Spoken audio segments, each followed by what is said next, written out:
ఏదో కుంభకోణము లంబకోణము అని గవర్నమెంట్ క్యాబినెట్లో ఏదో గంటన్నర సేపు తర్కం చేసింది, చర్చించింది, పరిశోధించింది, సాధించింది, ఏదో కనిపెట్టిండ్రు అని చెప్పి లీక్లు ఇస్తా ఉన్నారు. మేమేమి అడిగామంటే ఈ 4 గోడల మధ్యన 4 సన్నాసులు మాట్లాడేందుకు 4 కోట్ల ప్రజల ముందు చర్చ పెడదాం, దూత్ కా దూత్ పానీ కా పానీ అవుతుంది, ఊకెళ్ళొల్లేంది బొబ్బేందని అడిగినాం. కానీ ప్రభుత్వం ఎంత భయపడుతుందంటే ఇక్కడ వాళ్ళకు కూడా తెలుసు విషయం, ఇందులో ఏం లేదు, చేసేది లత్కోరు పని కాబట్టి సాటుమాటుకు చేయాలి తప్ప ఓపెన్గా చేస్తే ఇజ్జత్ పోతుంది.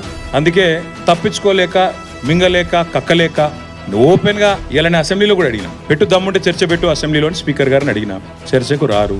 నిన్న రేవంత్ రెడ్డికి ఉత్తరం రాసిన, ఏదో కేసు పీస్ అంటున్నావు కదా, పెట్టు చర్చ అసెంబ్లీలో దమ్ముందా అని అడిగినా, పత్తలేదు.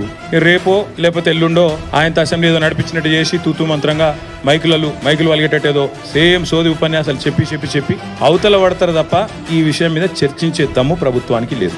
అసలు ఫార్ములా ఈ ఏంది, అసలు హైదరాబాద్ ఈ ప్రీ ఏంది, అసలు జరిగింది ఏంది.